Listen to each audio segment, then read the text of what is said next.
So I want to run you through. This segment's called Good Deal, Bad Deal, and this is a real deal. My own capital is in this deal. Hilarious clip either way. If it's a bad deal, hilarious. We can put it on our channel. 100%. Grant credit. If it's a good deal, mazel tov. Great. Yeah. It's so it is it's a 5 units. Okay. It's in Pembroke, New Hampshire. Give me a pen. $750,000. 5 units, 750. So what is that? 175 a unit? Exactly right. Yep. The cap rate is 8.25. 8.84 is the cap. Okay. Our NOI is $66,283.80. Yeah. Okay. I don't need the 80 cents. So who gave you that NOI, by the way? This is my old Bigger Pockets calculator here, if you will. Okay. Crunch the numbers. This is why I was like, oh, I can't wait for Grant to just light me up on this. Let's see if it's a good deal, dude. Like, you got an LOI. How would you rate the location? It is definitely a C. It's working. It's a blue collar crowd over there. It's a C. Probably it's a C. It's a class. C minus. Yes. It is not luxury by any means, but No, it's that's not, fine. That's fine, dude. It doesn't have to be luxury to work. And what are the rents? And the rents are $1,350 a door, and they're all 2 beds. Yeah, I don't know So how under I don't know how it's an 888 cap then. Right. I don't believe you're going to hit the cap rate. Look at this, calculator in hand, pen and paper. This is what we're talking about. Oh man, Dude, this is what I do, dude. This is the what city is it located in? It is in Pembroke, New Hampshire, so about an hour north of Boston. Okay. All right. So let me just tell you what I think, okay? Here we go. So deal or no deal with Grant Cardone, folks. Dude, it's 5 units. You said it was 5 units, right? Yes, sir. 5 units. Times $1,375 a month. Yep. And okay, I'm gonna assume that you collect 100% of the money, which is impossible. We have 2 property management companies we're interviewing currently that allege they will both take 6%. Yeah. Well, first of all, bro, there's no way in the world you can possibly have an NOI of $66,000. Okay? Thank you. This is impossible. This is the insider scoop we need. Right. Somebody gave you some bullshit, told you, oh, you're going to hit. That means you would only spend 20% of the total revenue on property taxes and insurance. It's not possible. And that's assuming that you collected every penny. So it's probably a 6 cap. The $175,000 a door is too much. You should be paying for this deal. You should be paying probably, what is it, 19? I'm going to guess the year, 19. It was built in 1963. You'll hate this even more. 1885, but it's been redone. Okay. It was redone like early 2000, something like that. Yeah. Needs a new roof, needs a original asking price. What? I don't care. I don't care. That's a piece of useless information. 75. That's like a woman having sex with me and then saying, I've never done this before. Instant lie. Isn't that the worst lie? I've heard more women tell me that, dude. Like, oh my God, she's literally swinging from the roof, okay? And she's like, I can't believe I've never done this before. I'm like, yeah, but you're so good at it. First, I brought my own trapeze, but it is my first time. So yeah, I bring this with me everywhere just in case, but I've never done it before. So right. Look, I know you got an LOI in it. You're not hard on the deal yet, right? No, it's nothing in it. Literally just accepted we got an inspection next Thursday. Yeah, so it was early stages. When did it trade last? It was 5 years ago. It traded last. And it traded for how much? You know?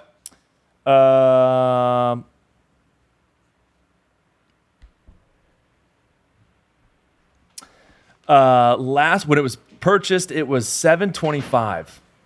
Yeah. What it traded for 5 years ago. And they want. And they originally wanted. Yeah, dude. They paid too much for it. Okay. Right. Yeah, the LOI is accepted at $750. The original asking was $825. Oh, they want $750. So that's what per door. That's what, one. Yeah. Yeah, $750 is what they accepted. Yeah. I took the old Cardone negotiations. Hey, yeah, best bro. final Look, $750. I think you want to be. They overpaid for the deal. I don't know that I would do this deal. I would do for you Okay. First of all, I want to invite you to our real estate conference we're getting ready to do as my guest, VIP guest. Oh, that would be amazing. And I want you to throw this deal away, and I'm going to show you how to do a 32-unit deal, how to put no money in it, maybe even a 100-unit deal. Let's just fucking forget it, dude. Let's just skip to the good shit like they say on Instagram. Cancel. Let's just go. Your first deal should be 100 units. Yep. And I'll take you on as a project. I'll personally mentor you to 100 units to prove the people over at Bigger Pockets who trashed me for years, by the way. Oh, is that? Oh, then close this up. What are we? No, doing? it's all right. They just had a different way of looking at things. Like I've had a lot of people hate on me, but because I was like, but I bought $5 billion worth of real estate. So, I mean, something about what I was doing was right. I used to do the small deals. And then one day I did a 48-unit deal. And I'm like, shit, this was no more work than a 1-unit deal. Right. And I'm like, and then if it works on 48 units, then I went and bought 68 units. And then I bought 92 units. And I'm like, maybe I can do 140 units. Like it gets easier as you get bigger and you don't need any more money. So if you let me. Oh, 100%. But young grasshopper, the first thing you got to do is you got to throw this one away. All right, done deal. Did you hear that? No. Oh, so you got to get in here. This is my wife. This is born and raised in East Boston. You know Uncle G. How you doing?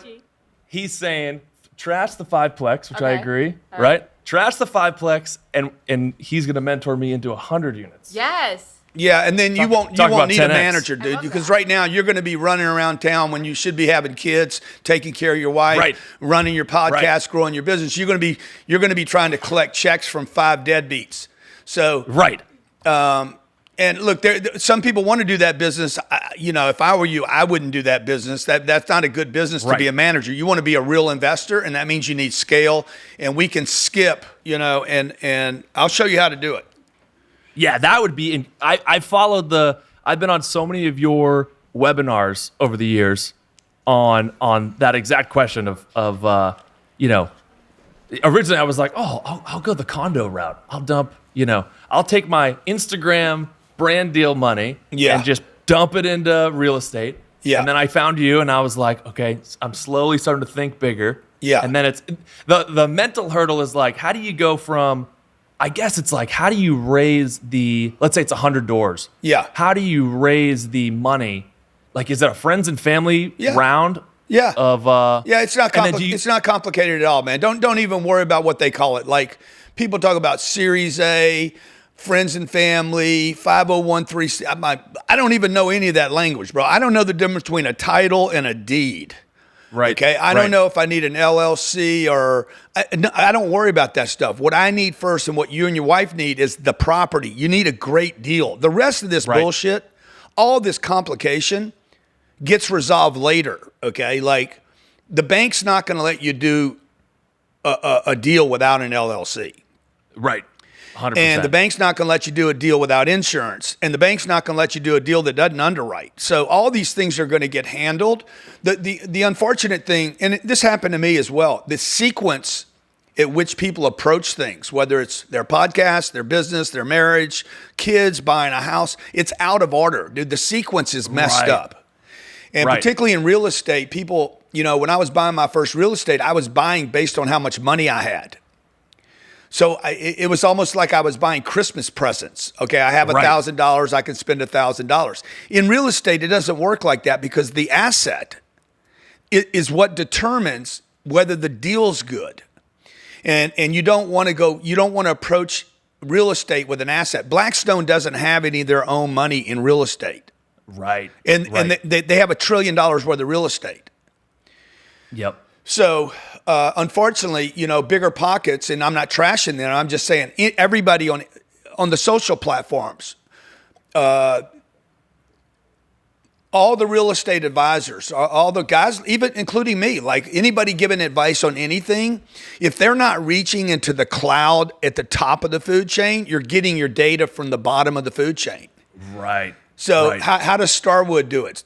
Barry Sternlick owns 140,000 units. He doesn't have any of his personal money in those 140,000 units.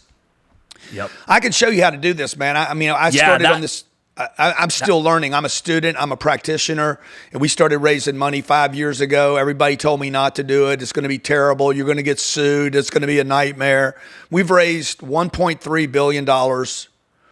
I sent, last month, I sent out $7 million to my investors. The month before that, I did $6 million. I've sent out, over the life of the funds, we've sent out, I don't know, like $230 million in distributions. That's incredible.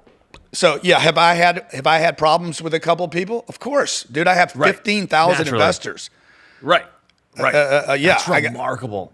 Yeah, they get like fractional equity on the back end to get. Is it like quarterly distributions? No, they're or something partner. Like that they're a partner in my deal. I give them a distribution every month. We do distributions every month. Gotcha. In the beginning, you might want to do, depending on what you do, but I'll show you. Like if you do your first deal with friends and family, 6 or 7 or 8 guys. Right. The 100-unit deal we're going to do with you, okay? First of all, we're going to pick a great market. Yep. We're going to pick, if you want to be in Pennsylvania, we're going to pick the best market in Pennsylvania where you can actually collect rents, where people want to pay their rent, and where you can raise rents and you can have an exit. Right. And we're going to buy something for below replacement cost. You're not buying that for below replacement. That's a piece of garbage you're buying right there. Right. I could put you in something brand new for $175,000 a door. Right. And and get you the scale you need. Okay. And if it's a good deal, bro, if you can't raise the money, I can raise it. Right. Totally. See, this is the $1 billion mentoring. More you talked about order of operations. So thinking back to when you were, we're 29, wife and I are married, live right here in Boston.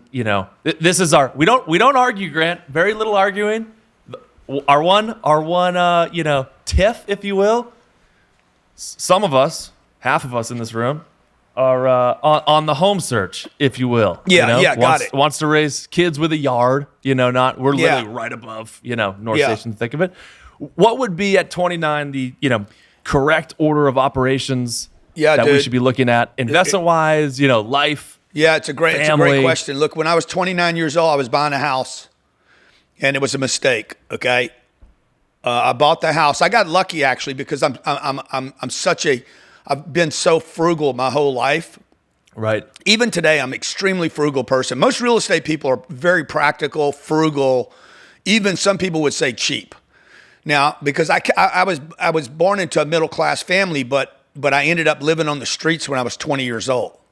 Wow. And so, like, I watched my mom struggle for money. My dad died when I was 10, and I watched the struggle. And even though we had a full refrigerator, my mom was always scared. Right. And so then I ended up, like, I went down the rabbit hole ugly. And so I became very, very interested in money and make sure that would never happen to me again. But I cleaned up my life when I was 25. By the time I was 28 or 29, your age, I'm like, okay, I got to go buy a house now. Right. I bought the house, and before I closed it, somebody said they would rent it from me. And because I'm a whore, okay, I'm like, fucking shit, man. I'm just gonna go ahead and rent the house. I made $200 a month because I was on. I don't mean that I was a whore. I was on the search for money, right? So this opportunity came up, right? This opportunity came up, and I was like, okay, shit. But I didn't plan the opportunity. Right. Okay. So it just presented itself. Yeah, I bought that house. I put $3,700 down, and I was making $200 a month, $2,400 a year on a $3,700 investment. I'm said, shit, and it was done. Literally like it was. I stumbled into it. So I bought another house in the same neighborhood. Okay, I bought this one with no money down, and I moved into it. I ended up making 30 grand on that house, but I shouldn't have done that. Okay, I should have reinvested that money in my business or another rental. Right. And like if I did my whole life over again, bro, I would not buy a house until I'm super rich. Right. Talk to me about that. I know you've gotten heat. I'm on your side with that too. I know you've gotten some flack on the internet of that. Yeah. You saying that, it changed, literally did the rewire. You talked to mom and dad, and we love mom and dad. Yeah. But they're, old school thinking. It's out sequence, bro. It's out sequence. Right. Your parents, remember, everybody that came to this country came from another country where they probably didn't own a home. They came here and they're like, oh, the land of opportunity. Okay. This America thing is the greatest promotional machine. You guys have to remember, if you're an American, you're living in a promotional machine. The greatest marketing machine on planet Earth is in America. We have been brainwashed in this country to so much bullshit, it's unbelievable. 100%. And we just found that out last week with our president that can't finish a debate. So Isn't that wild? Like I'm looking at this thing saying, shit, I've been lied to about everything, bro. Like this guy can't finish a sentence. I saw that for myself. I don't need anybody to tell me what happened. Like 100%. What concerned me was like, I've been lied to for 66 years. Okay. Yep. Well, buying a house is the American dream was one of the great lies perpetuated on Americans. Right. If you study in favor of the banks, right? That was 100%, dude. Banks like, make bank. If you do the math on what banks have made, who ended up with all the money? The American middle class because they bought a home, or the big banks that lent the money? Right. The big banks. You cannot show me a middle class person that has a building that looks like Goldman Sachs in New York. Right. So, like the score, once you take off your blinders and look without bias, okay, without defending your grandfather or your father or your uncle or your teacher, whatever, bro. Like, you get out of school, the whole sequence, even when you get married, like the whole sequence is out of order, bro. Like, the sequence is I'm going to go to school, then I'm going to get a job, then I'm going to buy a house. I don't even have any money yet. Like, you're entitled to buy a house. Wedding ring, wedding, I'm going to borrow money for a wedding. Right. I'm going to have kids I can't afford. Yep. So, I mean, we're supposed to be a modern society. Like, you would look around and say, okay, I need money before I have children. Right. I need to know how to manage responsibility. I don't need a house yet. Why do I need a house? Why do I need a little gate with my name? Hey, the Wilsons live here and we're happy. It's out sequence, right? It's out of order. Right.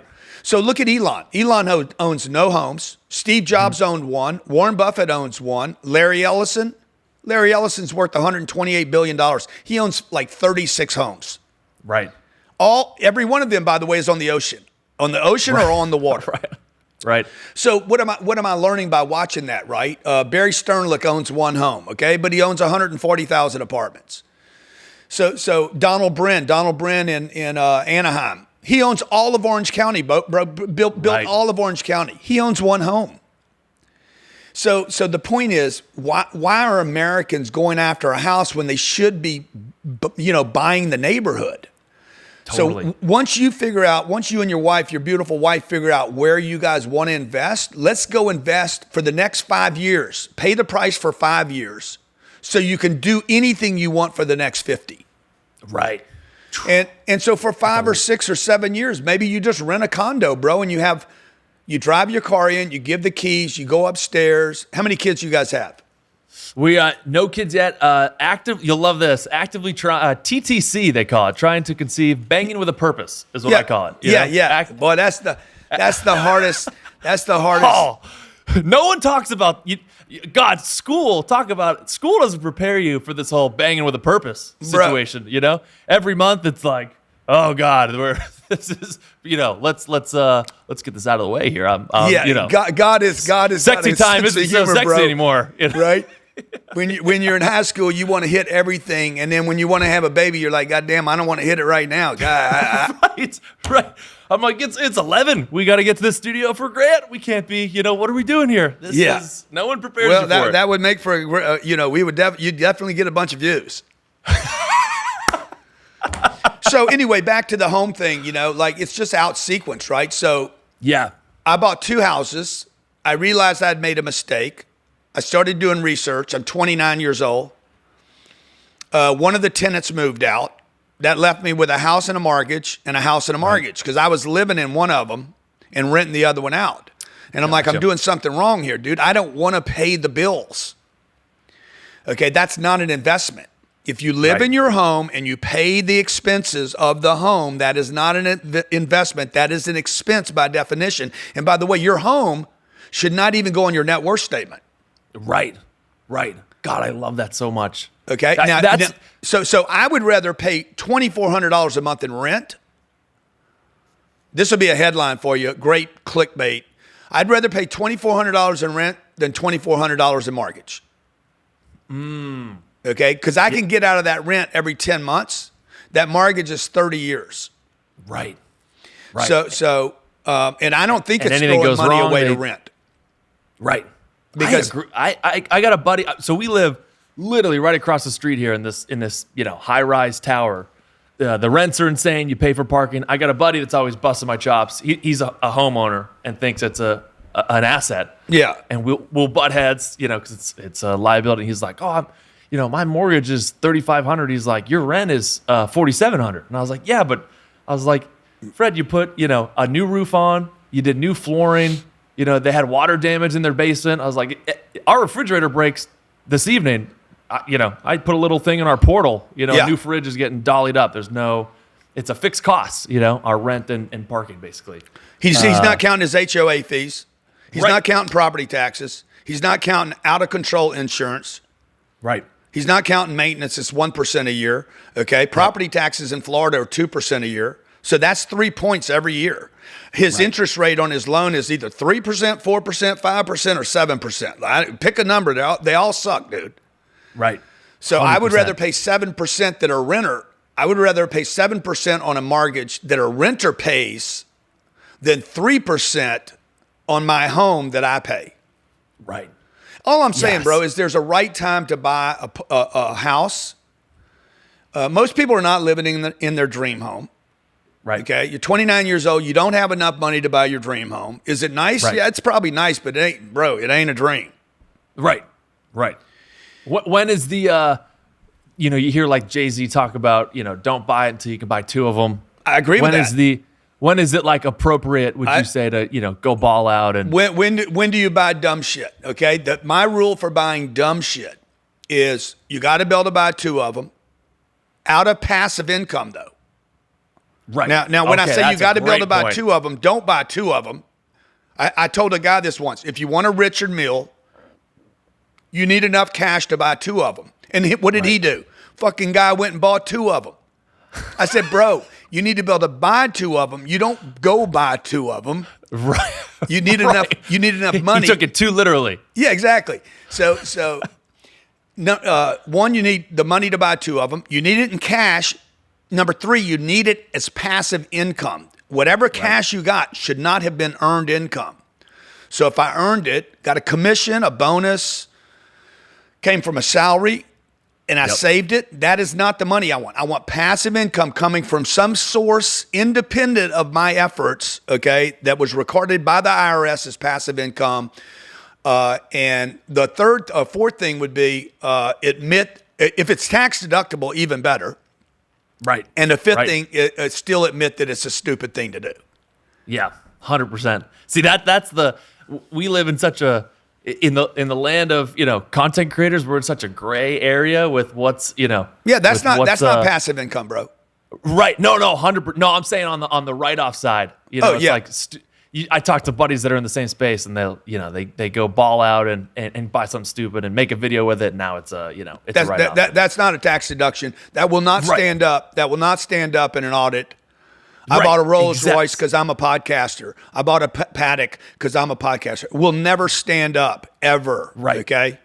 Not only are you going to have to pay the taxes you avoided, you're going to end up with a penalty of about 15% a year and interest on that. Like, you're going to look up and say, that cost me 2 or 3 times what I tried to write off. Right.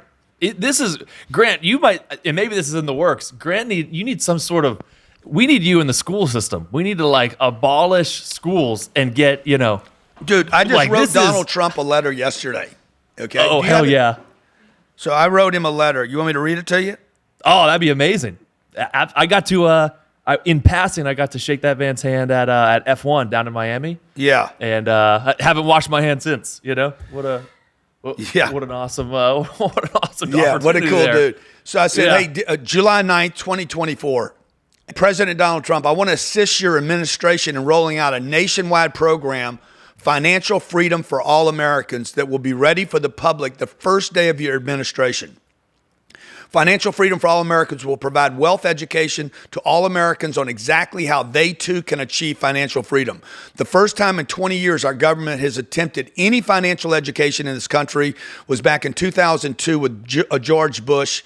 The country wasn't ready, Bush was not the right person, and the technology did not exist. But because of lifestyle social media, what you were just talking about with the Rolls and the Paddocks, the American public is now inspired to create wealth for themselves. The technology exists through streaming, public broadcasting, social media, that we could actually get it out to everyone. And we could do this with little or no cost to the federal government, no taxes. The American public wouldn't have to pay for it. And we can inspire the American people that financial freedom is a possibility. On January 6th, Mr. Trump, I can be ready to roll out the financial freedom for all Americans. The goal would be to build the strongest financially independent middle class that exists anywhere in the world. I would donate my time and resources to assist your administration in creating this. I go through 3 phases, blah, blah, blah. Grant Cardone, let's do it. Oh, man. We need like a, dude, wow. That would change the game, you know? That means, because Americans we need to be rewired, okay, on investing. You figure from first grade, let's say you do go to college, from first grade all the way through senior year of college, they have, 6 hours a day with students through the whole course of their life that are just, feeding them and it's kind of, this is really putting on the old tin hat here, but it's kind of disgusting to see what the school systems are teaching, and that is exactly what we need right there. We need imagine learning what we just talked about today. Imagine learning that in sophomore, junior year of high school, and now you're starting to totally think different career wise. Why do people why do I need to go to college to learn this when I should have learned this when I was 12 years old? Right. What is a good investment? How much money do I actually need for financial freedom? Why is that one thing never taught anywhere in the school system? How much money do I actually need? Right. Before I pick a career path, before I go down a road, wouldn't I want to know where it's going to get me? Right. And what would you say to that? Is there if we were to role play this out and you're maybe graduating high school, or maybe we take a step further and maybe you're not even going to college. What is the, I should have X amount of dollars of, liquid to put into X. Like, is there any equation where you're like, okay, when you graduate, you should have, 100,000 or 10,000 or 50,000 First of all, I would never want to be liquid ever. Okay. Right. I love this about you. I love that you go broke. I believe it's twice a year. Yeah. In cleaning out the accounts and putting them into real estate. Well, yeah. You have no idea how many car rides my wife and I have taken, and you're playing on the truck speakers, and you'll say that line. I'll look over and I'll be like, "You hear that?" Like, we're doing that. You want zero liquidity, bro. Right. And why? For those that don't understand, like why is that? Why do you dump out the accounts twice a year? Because all you're doing is, again, you're benefiting the banks. Again, all this was hypnosis by the banks. Buy a house. Everyone deserves a house. Save your money. The mantra, listen to it. Save your money. Right. Save for a rainy day. You need 90-day emergency account. I've never had a 90-day emergency in my life. Right. 90 days, bro, the government steps in. Okay? I'm 66 years old. I didn't know this when I was 26. There will never be a crisis so big where the government won't step in and save the world. Right. Look at COVID. I was just about to say that. Yep. Okay. COVID didn't even last, man. Like there was nothing happened because the government unleashed the money. Right. So the government, the country will never fail. Okay. There is no failing in the United States of America. So everybody keeps waiting for it. My mama's been waiting for it since 1929. Right. She's been waiting for food lines. There's never going to be food lines again, folks. It's over. Okay, that day will never happen. 90% of the people will always be working. There will always be activity in the marketplace. So I don't want to keep cash, okay, because cash makes people weak. And I don't want liquidity sitting around. If you had $1 million and you saved that, if you had $1 million in 2020 and you looked up today, that $1 million in a bank account would still say $1 million, but it only buys about $750,000 worth of goods and services. So With if the that government right there, no one understands. You know, No. at least at a 29 in my little friend group, I'll say that same line, and they're like, "What do you mean, man? I log in. It says $1 million right here." And I'm like, hey, bro, the there buying should be power full. doesn't have- The federal government. If I was the Fed, if I was the president, I would have the Treasury have to report to the American public on every bill. If this was printed in 2020, it can buy you $750 today or $75. Right. Let's say it's a $100 bill. It should have on there the disclosure, just like the ingredients on food. Right. This is only $75 today. Looks the same, feels the same, buying power. Yeah. Yeah. 75% If the yeah. bill said 1958 on it, this is really $10. Right. If that's what people saw, they would never save money. Okay? But because it's 100%. invisible, inflation's invisible, like COVID. By the way, inflation took over where COVID stopped. We went COVID, Ukraine. The American public didn't buy Ukraine. Right. So they just went to the inflation bug and terrify people. It's always something that you can't really put your finger on that they're scaring you about. Right. The invisible robber. Yeah, exactly. So, Yep. but inflation's been happening for years, bro. Like my whole lifetime, inflation's been happening. It's not a new thing. Right. It always happens. By the way, if you own assets, you want inflation. Right. Totally. Rents go up, appreciates. Yep. Yeah, exactly. So, 100%. and as rents go up, the value of the property goes up. Right. So that's why I say I don't want liquidity. I want assets. And I would tell people, if you ever get $100,000, every time you get $10,000, invest it in something real estate that cash flows, gold that doesn't, Bitcoin. Right. Just put 10 grand in some Bitcoin and freaking cross your fingers and go get you another 10,000. Right. Totally. You have a better chance of Bitcoin going up than you have of the US dollar going up. Right. Totally. So it almost doesn't matter what you do. Now, I like cash flow. So if I put 10,000 in something, I want to get $5 next month. Right. And Bitcoin doesn't do that and gold doesn't do that. And I hate the stock market because, I just hate the stock market because all I'm doing is trading a piece of paper for another piece of paper. Right. And it's, for the most part, totally out of your control. You know, we don't know what Apple's going to do this morning or Amazon or, any of those companies decide to do. No clue, what's bro. your...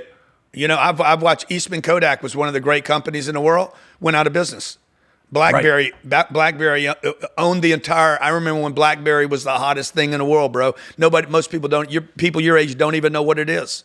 I just missed the wave. I remember everyone freaking out about the scrolly button, and I was like, "What are we talking about here? What's the You referring to the swipe up feature? Is that what you're referring? I don't understand what are your final couple questions here? Again, I can't thank you enough for your time here. This has been awesome. You're a huge Uncle G's been an uncle to me many times over than you even know. So thank you so much. When you're looking at back on the multifamily side, when you're analyzing a deal, and maybe it's 3, maybe it's 5, maybe it's 7, but what's your top 3 most important things where you're like, okay, it checks 1, 2, and 3. We like it. Let's go ahead and put in an offer. What would be those 3 things? Yeah, number 1, dude, when I drive up on it, the location needs to be stupid. Right. Like I don't care what it looks like. The location needs to be ridiculous. I would rather pay a higher price for a great location than a lower price for a poor location because I can never change the location. And the location costs you something every day. It's not just the day you buy the deal. It's the tenant driving by, the possible close to work, close to Whole Foods, close to Starbucks. Right. It's like you cannot change it. There's no amount of money that changes the location. And even when you sell it, the thing you should be able to lead with is, bro, this location is irreplaceable. Number 2, it needs to cash flow. Right. We're paying cash. We just bought, I'm extremely optimistic about real estate right now. We bought $450 million worth of real estate in the last quarter. with all cash, no debt. Okay. Wow. That was that I was seeing that online. Was that a South Florida deal? Well, it's 4 South Florida deals. I am the most active. This is not hyperbole. I am the most active real estate investor in the country right now. And so, and that includes the institutions. This is the greatest real estate correction in my lifetime since 2008, maybe back to 1996. This will be the greatest real estate correction in our lifetime. This is the perfect time for you and your wife to go buy that 100 units, 200, 400, or 1,000, bro. Like you and your wife could have 1,000 units by the time you're 35 years old. That's the new goal right there. Okay, number three thing, location, cash flow. Number 3 thing is I need to know my exit when I buy it. Now, and my exit can be multiple things. Most people only know an exit is I'm going to sell it, but that shouldn't be your only exit. Warren Buffett talks about he never buys something where the only way he can make money is to get rid of it. It's kind of this is what's wrong with flippers and wholesalers. Right. I buy something. The only way you can make money, you only have one door out. You know, you would never build a theater with one door. Right.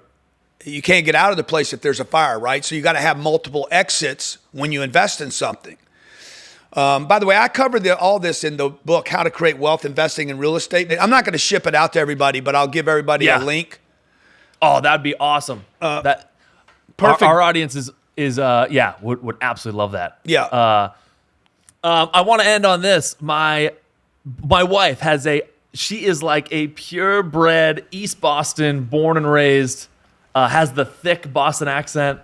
And I'll give you a little sampler. Just stew on this for a second. Okay, ready? Rapid fire. Don't even think about it. Just say it how it comes to your brain. I'm going to say a word. She'll repeat after me. Because I've noticed you have a great accent too. So I have a little treat for you after this. Mine's just easier to understand than hers is. Yeah. Exactly. Say TD Garden. TD Garden. Parker. Parker. Harper. Harper. Car. Car. Muffler. Muffler. Bumpler. Bubbler. What's the other one? Carter. Carter. Like very dangerous, hard to understand. And I've noticed, I've watched a lot of your content. You have a incredible Southern, I'm a big accent guy. You've got an incredible, that Southern Louisiana draw. Similar deal. Don't even think about it. I'm going to say a word. All right. Repeat it. Oh, dude, you know? This is going to be, my wife and kids make fun of me all the time about things that I say. See, and that's, not that I'm with her for the accent by any means. She's great, meant to be a mother, perfect lady. But boy, that one of our first, dates where we're not in public. We were back in my apartment. I was like, it's just me. You can drop the whole charades here. And she was like, what are you talking about? Through. Yeah, exactly. All right, I'll say a word. You repeat it how you would normally say it. Don't even think about it. Mentor. Mature. Wednesday. Art. Rural. You've been listening to the words that I fuck up, huh? Rule and roof. Yeah, there it is. That was my other one. Roof was I literally took notes, and I had I've been listening to you. We'll go on car trips all the time, and I'll throw on your lives, on YouTube and stuff. And any word, I would just because she's product anything within. Yeah, there it is. Yeah, there it is. Incredible, absolutely incredible. Well, Grant, I can't thank you enough. You have been such a mentor to me, and I know you get tons of heat on the internet, but guys like me that young guns that only really have kind of mom and dad as direct contacts as mentors that mean well but aren't pointing us in the best direction of what we should do with our working dollars. So I can't thank you enough for pumping out the content that you do and for steering us all in the right direction. Yeah, dude, look, I'm never trying to be right. I'm trying to really my whole life has just been a discovery of if what I'm doing is right and I'm 30 years old and I'm busting my ass and I'm working hard, why don't I have any money? Right. And then when I have money, why do I have money now and I don't know what to do with it? I'm not sure. I was 31 years old. I had $350,000 and I'm like, I saved it. I worked for it. My uncle said, man, you got to learn how to start getting money to make money. And I'm like, I have no idea how to do that, bro. Like I spent 17 years in school and I don't know shit about it. And so, when I tell people not to buy a house, not to save money, not to do an IRA or 401k or a Roth, I'm not telling people that because I'm trying to be right. I'm telling people that because I found, I guess you could do that. I don't know anybody that got rich in a retirement account. Right. I know Vanguard got rich and Charles Schwab got rich and Fidelity's worth $7 trillion, but I don't know any families that got rich with a retirement account. And when you start looking at it, I'm like, okay, I'm going to be 85 years old and I'll end up with no money in my retirement account and I die. Like, that's not a fucking plan, dude. That's a disaster. And you see the horror stories too of people open up their 401ks after retiring and there's, barely any left over by the time they go to, pull it. Yeah, exactly. So I'm challenging myself all the time to figure out, hey, what's right, what's true, what's not true. I'm not trying to be right. So to all the haters out there, man, whatever, man. I love you guys. I wasn't even talking to you, by the way, when I said don't buy a house. This was meant for somebody else. You heard it. The hater heard it, and he needs to comment on why I'm such an idiot. Look, I own 2 homes. I actually own 3 homes, and they're all stupid. Right.